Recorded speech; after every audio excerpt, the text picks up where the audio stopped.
మన తండ్రి అయిన దేవుని నుండి ప్రభువైన యేసుక్రీస్తు నుండి మనందరికీ కృపా సమాధానములు విస్తరించునుగాక. ఆమేన్.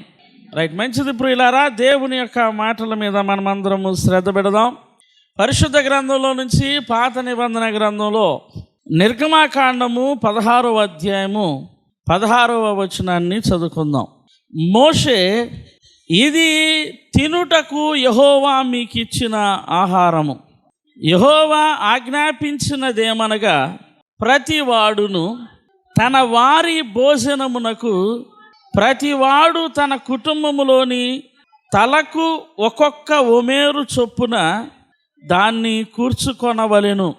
ఒక్కొక్కడు తన గుడారములోనున్న వారి కొరకు కూర్చుకొనవలెను. చాలు. దేవుడి మాటలను మన కొరకై ఆశీర్వదించి విరిచి పంచునుగాక. ఆమేన్. ఇశ్రాయేలీలు ఐగుప్తులో మగ్గిపోతూ ఉన్నప్పుడు వారిని రక్షించి బయటికి తీసుకుని వచ్చి వాగ్దాన దేశమైన కానానుకు తీసుకుని వెళ్ళే బాధ్యత దైవజనుడైన మోషే స్వీకరించి వారిని ఫరోతో మాట్లాడి ఫరో మీద జయము పొంది బయటికి తీసుకుని వచ్చి కానానుకు నడిపించేటువంటి ప్రయాణంలో మనమందరం ఉన్నాం. ఇది దాదాపు 40 సంవత్సరాల సుదీర్ఘ ప్రయాణం కాబట్టి అనేక రకాలైనటువంటి అనుభవాలు, అనేక రకాలైనటువంటి పరిస్థితులు చోటు చేసుకున్నాయి. ఆ 40 సంవత్సరాల్లో జరిగినవన్నీ మనమందరము నేర్చుకున్నట్లుగా చాలా గొప్ప విషయాలు కలిగి ఉన్నాయి. అలాంటి వాటిల్లో ఒకటేంటయ్యానంటే, లక్షలాది ప్రజలు తినడానికి ఆహారము లేనప్పుడు దేవుడు వారి కొరకు ఆకాశము నుండి మన్నాను పంపించాడు. వారిని సాగు చేయనివ్వలేదు, వారిని నీరు పోయనివ్వలేదు, వారిని చెమటోడ్చనివ్వలేదు, వారిని నడుము వంచనివ్వలేదు, వారిని పెట్టుబడి పెట్టనివ్వలేదు, దేని కొరకో ఎదురు చూసేటువంటి పని రానివ్వలేదు. చాలా సులభంగా ప్రశాంతంగా నిద్రపోండి, ఏ భయం లేకుండా నిద్రపోండి, తెల్లవారుతుండగానే మీ కొరకు కావలసిన ఆహారము సిద్ధపరచబడిద్ది అనేంత చాలా సులభమైనటువంటి రీతిలో దేవుడు వారికి మన్నాను అనుగ్రహించి ఆహారం పెట్టడం జరిగింది. అది ఏదో ఒక దినానికో 2 దినాలకో సంబంధించింది కాదు. అదేదో ఒక ప్రాంతానికో 2 ప్రాంతాలకో సంబంధించింది కాదు. వారు అరణ్యములో ఏ దినమైందైతే మన్నాను పొందుకోవటం ప్రారంభించారో మరలా తిరిగి కానానుకు చేరే వరకు దేవుడు ఆ మన్నా ద్వారా వారిని పోషిస్తూనే ఉన్నాడు. గట్టిగా దేవునికి స్తోత్రం చెల్లిద్దాం మనం. హల్లెలూయా. అది ఆగలేదు, అది తరగలేదు, అది విస్తారంగా కుమ్మరించబడింది. నిజంగా మన దేవుడు ఎంత అద్భుతకరుడో, ఎంత ఆశ్చర్యకరుడో తెలుసుకునేటువంటి సందర్భాల్లో, కార్యాల్లో ఇది కూడా శ్రేష్టమైనటువంటి కార్యం. ఇప్పుడు ఈ సందర్భాన్ని మనం అందరం చదువుకున్నాం. దీని ద్వారా నేను మీతో ఒక ప్రాముఖ్యమైనటువంటి సత్యాన్ని, పాఠాన్ని మీ అందరికీ గుర్తు చేయడానికి ఇష్టపడుతూ ఉన్నాను. మనం సహజంగా గమనిస్తే నాన్ స్టాప్ బస్సులు ఉంటాయి. స్టార్టింగ్ పాయింట్ ఒకటి ఉంటుంది, డెస్టినేషన్ ఒకటి ఉంటుంది. ఎక్కడ ప్రారంభమైద్దో ఉంటుంది, ఎక్కడికి వెళ్ళిద్దో ఉంటుంది. అలా కాకుండా వేరే ఆర్డినరీ బస్సులు అయితే అవి మధ్య మధ్యలో ఆగుతూ వెళతాయి. కాబట్టి ఏ ఏ ఊర్ల మీదుగా వెళతాయో, ఎక్కడెక్కడ ఆగుతాయో ఇవి కూడా రాస్తారు. దేని మీద? బోర్డు మీద. ఇప్పుడు మీరు 2 విషయాలు గమనించాలి. ఒకటి మేలు, ఇంకోటి వచ్చేసరికి కీడు. ఒకటి సంతోషం, ఇంకోటి వచ్చేసరికి దుఃఖం. మనం గమనిస్తే మన జీవితంలో ఒకటేమో మనకు కావలసినటువంటి పరిస్థితులు ఉంటాయి, ఇంకోటేమో మనకు అక్కరలేని పరిస్థితులు ఉంటాయి. కొన్ని ఏమో బాధాకరమైన పరిస్థితులు ఉంటాయి, కొన్నేమో సంతోషకరమైనటువంటి పరిస్థితులు ఉంటాయి. ఇప్పుడు ఇశ్రాయేలీలు ఏ పరిస్థితిలో ఉన్నారు అనంటే, లక్షలాది ప్రజలు అరణ్యంలో తినుటకు ఆహారము లేదు తాగడానికి నీరు లేదు, వారి పరిస్థితి బాగోలేదు, వారి పరిస్థితి అగమ్య గోచరంగా ఉంది. వారు కొన్నిసార్లు ఏమని భావించారంటే, మేము ఈ అరణ్యంలో రకరకాలైన ప్రాంతాల్లో ఈ విధంగా లేమితో బ్రతికే పరిస్థితి కంటే ఐగుప్తులో తింటూ త్రాగుతూ ఆ బానిసత్వంలోనే ఉండుంటే బాగుండేది కదా అనిపించేటువంటి పరిస్థితులు ఏర్పడ్డాయి.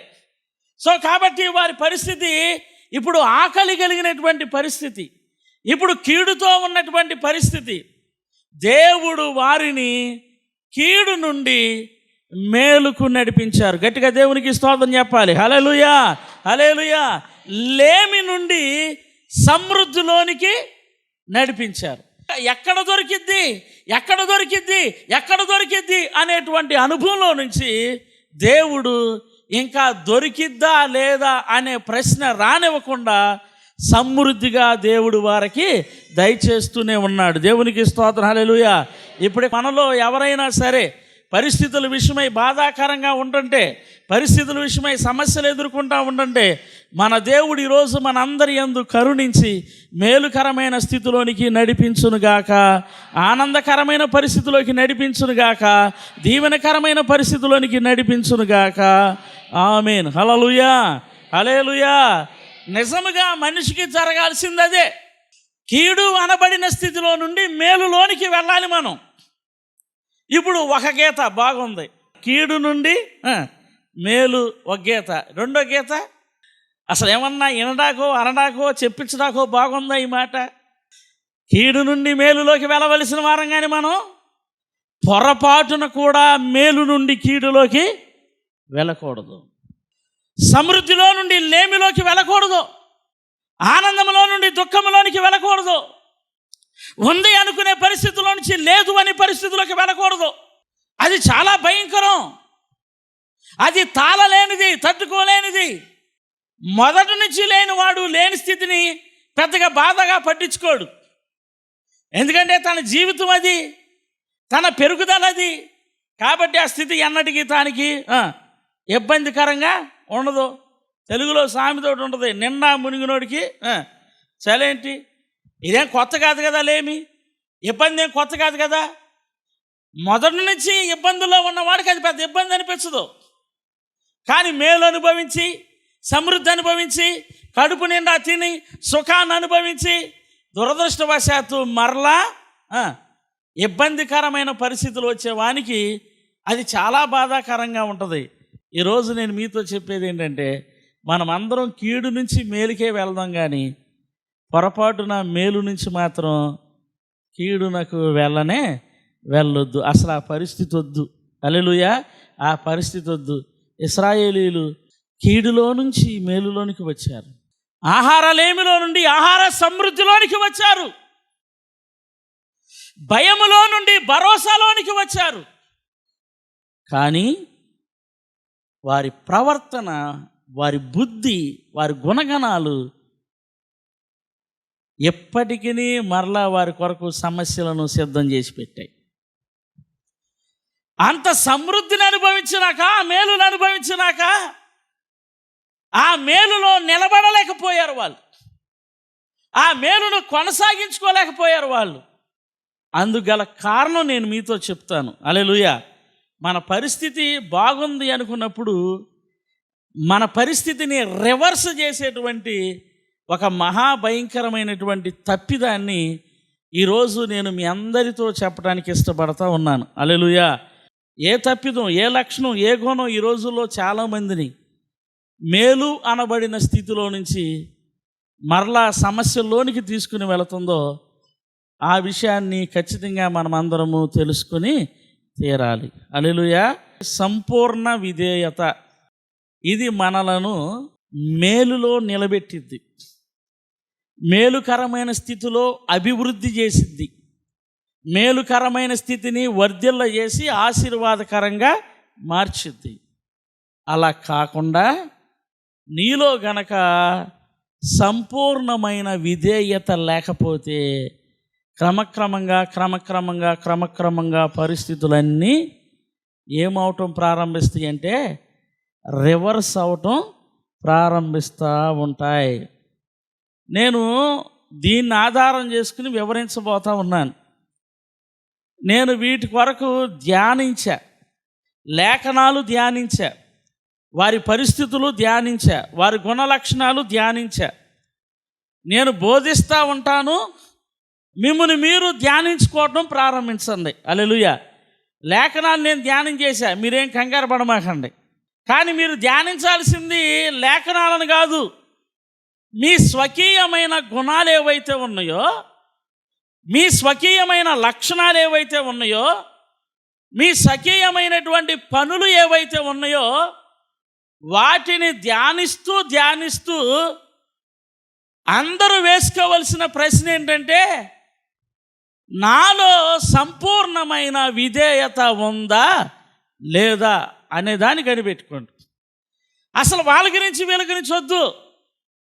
సాతానుడు పెట్టేటువంటి తలంపు ఏంటో తెలుసా? ఏదైనా ఒక తప్పిదాన్ని దేవుడు ఇక్కడి నుంచి మాట్లాడుతున్నాడు అనుకోండి, దాన్ని వాళ్ళల్లో వీళ్ళల్లో వెతికేటువంటి హృదయాన్ని కల్పిస్తాడు మనలో. కానీ దేవుని వాక్యము ఎవరైతే అద్దములో చూసుకుంటారో వారి ముఖమును మాత్రమే ఎలా కనబరిచిద్దో, దేవుని వాక్య సత్యాలన్నీ విను వారందరితో వారి గురించి వారితోనే మాట్లాడేది. దేవునికి స్తోత్రం, హల్లెలూయా. సో వారి వద్దు వీరి వద్దు. ఒకసారి నిన్ను నీవు ధ్యానం చేసుకో. నీకు సమస్యాత్మకమైన పరిస్థితులు ఉన్నాయా? మేలులోకి రావాలంటే నీవు సంపూర్ణంగా విధేయుడు అవ్వాలి, విధేయురాలు అవ్వాలి. లేదు, నీలో గనక సంపూర్ణమైన విధేయత లేకపోతే, సంపూర్ణమైన విధేయత అంటే ఏమి లేదండి, చెప్పింది చెప్పినట్టే చేయటాన్ని ఏమంటారు? సంపూర్ణ విధేయత అని అంటారు. కొంతమంది చేస్తారు కానీ చెప్పినట్టు మాత్రం చేయరు.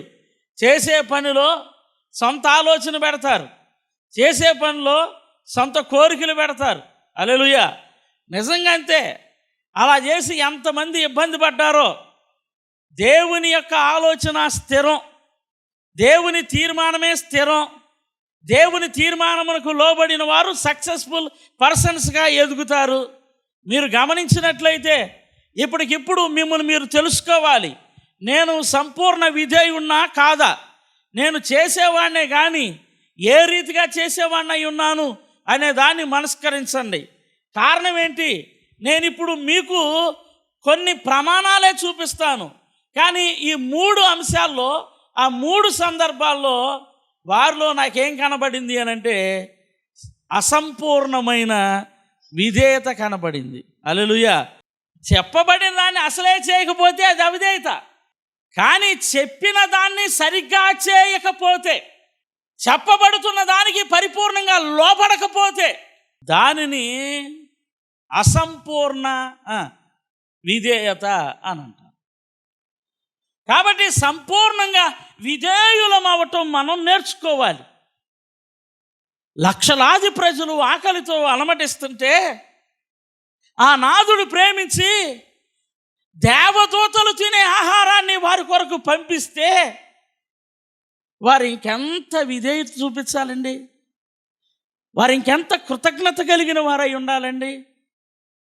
వారు ఇంకెంతగా దేవుణ్ణి అంటిపెట్టుకుని ఉండాలండి? అట్లాంటిది వారు 3 సందర్భాల్లో దేవుణ్ణి చాలా బాధ పెట్టేశారు. రైట్, ఏంటో ఆ 3 పనులు ఒకదాని తర్వాత ఒకటి మనం చూద్దాం. చూడండి, మళ్ళీ 16వ వచనాన్ని ఒకసారి చదువుదాం. మోషే, ఇది తినుటకు యెహోవా మీకిచ్చిన ఆహారం. యెహోవా ఆజ్ఞాపించున్నదేమనగా, ప్రతివాడును తన వారి భోజనమునకు ప్రతివాడు తన కుటుంబంలోని తలకు ఒక్కొక్క ఓమేరు చొప్పున దాన్ని కూర్చుకొనవలెను. ఒక్కొక్కడు తన గుడారములోనున్న వారి కొరకు కూర్చుకొనవలెను. ఈ చదువుకున్న వచ్చులేంటి, ఇదేంటి అని అడిగారు. ఇది దేవుడు మీకు తినడానికి ఇచ్చినటువంటి ఆహారం అన్నాడు. ఎప్పుడైతే ఆహారం అని చెప్పాడో అప్పటి నుంచి ఏం ప్రారంభించాడు అని అంటే, దానిని వారు ఎలా కూర్చుకోవాలో చెప్పాడు, ఎలా ప్రిపేర్ చేసుకోవాలో చెప్పాడు. హల్లెలూయా. అంటే అది పాలెములో పడిద్ది ఆకాశము నుండి. అప్పుడు ఏం చేయాలి? ఎవరికి వాళ్ళు వారి వారి పాత్రలు తెచ్చుకోవాలి. ఒకటి, ఇదిగో వారికి దేవుడు మన్నాను అనుగ్రహించిన తరువాత మోషే వారితో చెప్పిన మాట ఏంటంటే, దానిని కూర్చుకోవలసినటువంటి విధానాన్ని చెప్పాడు. ఎవరెవరు ఎంత తీసుకోవాలి అనే దాన్ని చాలా స్పష్టంగా చెప్పాడు. తలకు ఓమేరు చొప్పున అని అన్నాడు. హల్లెలూయా. అంటే ఇంటిలో నలుగురుంటే ఒక్కొక్క మనిషికి 4 ఓమేర్లు తీసుకుని వెళ్ళాలి. ఇది లెక్క. హల్లెలూయా. అంటే దేవుడు ఏం చెప్పాడు అనంటే, మీ ఇంటిలో ఎంతమంది ఉన్నారో అంతమందికి సరిపడా తీసుకుని వెళ్ళండి. ప్రతిరోజు పొద్దున్నే రండి, మీ పాత్రలు తీసుకురండి. 10 మంది ఉన్నారా? 10 ఓమేర్లు. 5 ఉన్నారా? 5 ఓమేర్లు. 2 ఉన్నారా? 2 ఓమేర్లు. లేదు, ఒక్కరే ఉన్నారా? 1 ఓమేరు చొప్పున తీసుకెళ్ళు. మీ ఇంటి వారికి సరిపడు రీతిగానే తీసుకెళ్ళు అని దేవుడు గట్టిగా స్పష్టంగా చెప్పాడు. ఎందుకు ఆ మాట చెప్పాడు అనంటే, ఎవరు ఎంతమంది ఉన్నారు అనేది ఆ దేవాది దేవునికి స్పష్టంగా తెలుసు. దేవునికి స్తోత్రం. హల్లెలూయా.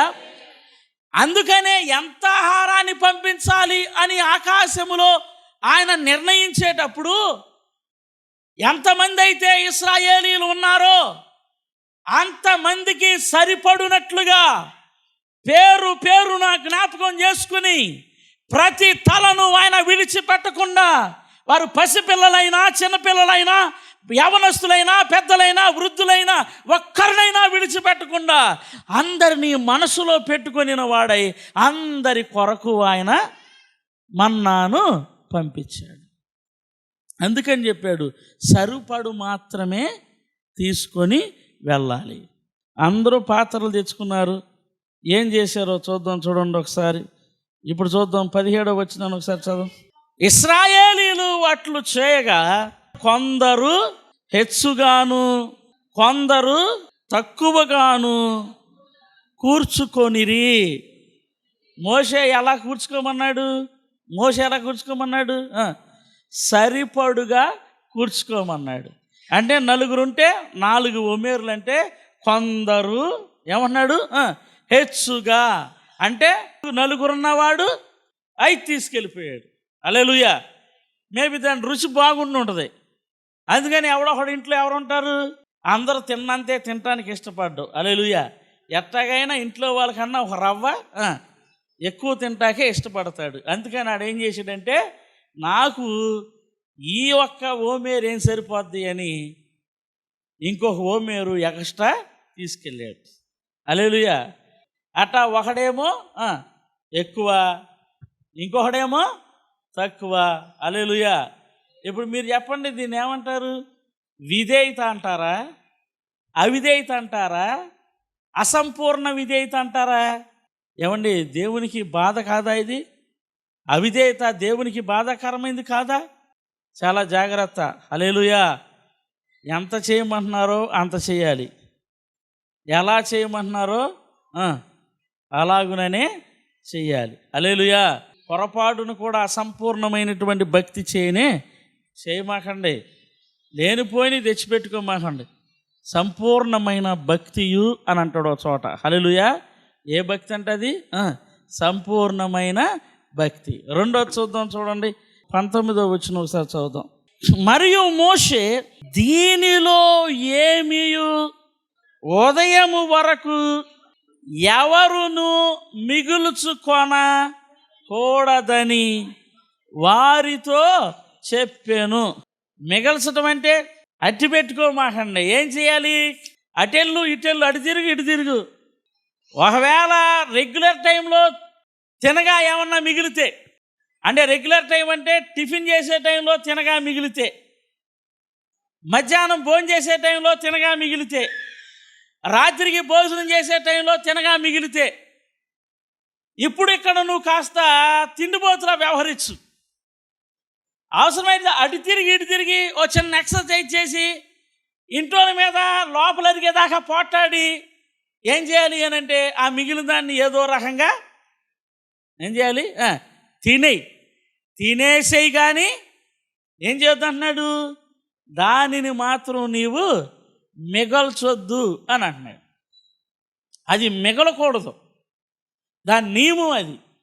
మరి ఇప్పుడు ఏం చేశారు చూడండి, ఈయన మిగల్చొద్దు అని చెప్తే 20వ వచనం, అయితే వారు మోషే మాట వినక కొందరు ఉదయము వరకు దానిలో కొంచెము మిగులుచుకొనగా, అయితే వారట మోషే మాట వినలేదు. ఏ మాట వినలేదు?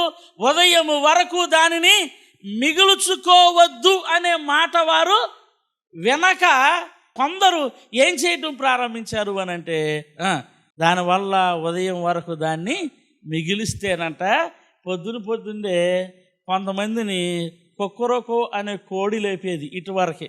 ఇప్పుడేమో సెల్ ఫోను అలారం లేపుతుంది. మీకు తెలుసా వాళ్ళని ఎవరు లేపారో తెలుసండి? వారి ముక్కులకు తాకుతున్న వాసన లేపుతుందంట వాళ్ళందరినీ. అది కూడా ఎట్లాంటి వాసన అనుకుంటున్నారు అంటే, ఉదాహరణకి చెమటకి ఒక వాసన ఉంది, తర్వాత ఒక్కొక్క రకమైన పెర్ఫ్యూమ్కి ఒక వాసన ఉంది, చికెన్ మసాలాకి ఒక వాసన ఉంది, బిర్యానీ మసాలాకి ఒక వాసన ఉంది. దాని వాసన అంటారు. కంపు అంటే జస్ట్ అట్లా డంపింగ్ అట్ట దాడుతూ ఉన్నాం అనుకోండి, దట్ ఈజ్ నాట్ కాల్డ్ వాసన. అది వాసన కాదు. ఏంటిది అది? అది కంపు. హల్లెలూయా. పొద్దున్నే ఏమవుతుంది వాళ్ళకి? కంపు వచ్చేస్తుంది. తట్టుకోలేక భరించలేక, ఏంట్రా బాబు ఇంత కంపు అని లెగితే ఎక్కడి నుంచి వస్తుందంట కంపు? వారు మిగిల్చుకొనిన మన్నాలో నుంచి వచ్చింది. ఈ కంపు కారణం ఎవరో? మన్నాది ఏమన్నా తప్పుంది అక్కడ? వారిలో ఉన్న అసంపూర్ణమైన విధేయత. ఆ కంపుకు కారణం నువ్వే. అప్పప్ప నేను వినలేకపోతున్నాను అంటున్నావే, అప్పప్ప నేను భరించలేకపోతున్నాను అంటున్నావే, అప్పప్ప నేను ఇంట్లో ఉండలేకపోతున్నాను అంటున్నావే, దానికి కారణం నువ్వే. నీలో ఉన్నటువంటి అసంపూర్ణమైనటువంటి విధేయత. నువ్వు విధేయత చూపించాల్సిన రీతిలో చూపించి ఉండుంటే ఒక వస్తువు పాడయ్యేది కాదు, ఆ వస్తువులో నుండి కంపు వచ్చేది కాదు. వస్తువు పాడైపోతే పారేస్తావు, కానీ ఇప్పుడు పాడైపోతున్నది ఆర్థిక వ్యవస్థ పాడవుతుంది, ఆరోగ్య వ్యవస్థ పాడవుతుంది, వ్యక్తుల వ్యవస్థ పాడవుతుంది. దాన్ని బాగు చేసుకోలేవు. వ్యక్తి పాడైపోతే ఏం చేసుకోగలవు? హల్లెలూయా. ఒక వ్యక్తి కంపు కొట్టే చెడ్డ వ్యక్తిగా మారిపోతే ఏం చేయగలవు? చాలా జాగ్రత్త. ఎంత విధేయత చూపాలో అంతే విధేయత చూపించు. మూడోది చెప్పి నేను ముగించేస్తాను. నిర్గమకాండము 16వ అధ్యాయం 26వ వచనం, 6 దినములు దాన్ని కూర్చుకొనవలెను, విశ్రాంతి దినమున 7వ దినమున అది దొరకదు. ఎవరి మాట ఇది? దేవుడు మాట, పంపేవాని మాట. 7వ దినాన నేను మన్నాని పంపను. డైరెక్ట్గా చెప్పేశాడుగా. చూడండి 27వ వచనం, అట్లు జరిగేను, ప్రజలలో కొందరు 7వ దినమున దాన్ని కూర్చుకొన వెళ్ళగా వారికి ఏమీయు దొరకక పోయేను. ఏం చెప్పాడు డైరెక్ట్గా? 7వ రోజు అది దొరకదు. కొందరు ఏం చేశారంట? ఇంట్లో ఉండకుండా, ఆ మాట వినకుండా ఎక్కడికి వెళ్ళారంట? 7వ రోజు కూడా పాతలు పట్టుకుని వెళ్ళారట. హల్లెలూయా, హల్లెలూయా. మరి ఏమంటారు దీన్ని? కొన్ని చోట్లకి వెళ్ళాల్సిన రోజులే వెళ్ళాలి, కొన్ని చోట్ల వెళ్ళకూడని రోజుల్లో వెళ్ళకూడదు. 7వ రోజు రాదురా బాబు, రామాహండ్రా అనంటే కొంతమంది విన్నారా? ఏం చేశారంట? 7వ రోజు కూడా అక్కడికి వెళ్ళారంట. మరి దీన్ని ఏమంటారు ఏమండి? ఈ పరిస్థితిని ఏమంటారు? దేవుడి కోపం తెప్పించే సంగతులు కాదా? ఆ వచనాలు ఉన్నాయి, నేను వాటిని జ్ఞాపకం చేయట్లేదు. కానీ దేవుడి కోపం తెప్పించే సంగతులు కాదా? నువ్వు వెళ్ళకూడని చోట్లకి వెళ్ళొద్దని చెప్తున్నాడు, నువ్వు వెళ్ళాల్సిన చోటకి వెళ్ళమని చెప్తున్నాడు. వెళ్ళాల్సిన చోటకి వెళ్ళక తప్పు చేస్తున్నావు, వెళ్ళకూడని చోట్లకు వెళ్ళి తప్పు చేస్తున్నావు. భయంకరం కాదండి ఈ విషయం? కాబట్టి ఈరోజు మనము కీడులో నుంచి మేలుకే వెళ్ళాలి, కానీ మేలులో నుండి మాత్రం కీడులోకి వెళ్ళకూడదు. అలా మేలులో నుంచి కీడులో తీసుకెళ్ళేది ఏంటిది? మనలో ఉండేటువంటి అసంపూర్ణమైన విధేయత. హల్లెలూయా. అవిధేయత కదా, అవిధేయత అసలు చెయ్యం. విధేయత అంటే ఏంటి? అసంపూర్ణ విధేయత అంటే ఏంటి? చేస్తాం కానీ చెప్పినట్టు మాత్రం చేయం. చేస్తాం కానీ మనకు తోచినట్టు మాత్రమే చేస్తాం. హల్లెలూయా, హల్లెలూయా. అది కాదు, చెప్పింది చెప్పినట్లే చెయ్యి. 6 రాతి బాణల్లో నీళ్లు నింపే, అంతే. వాళ్ళు అదే చేశారు, నింపేసేసి ఖాళీగా కూర్చున్నారు. దేవుడు దాన్ని ద్రాక్ష రసముగా మార్చాడు. రైట్, అందరూ కళ్ళు మూసుకోండి.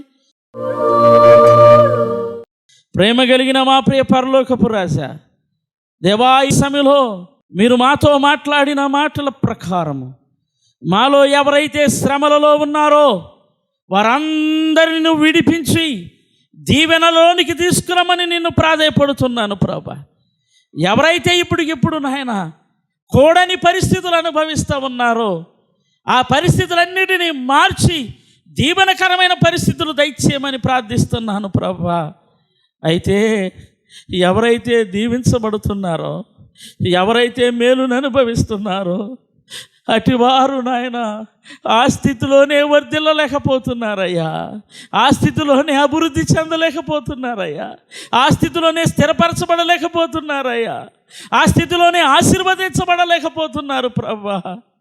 దానికి గల కారణమును ప్రభా ఇశ్రాయేలీయుల ద్వారా మాతో సూటిగా మాట్లాడారు నాయన.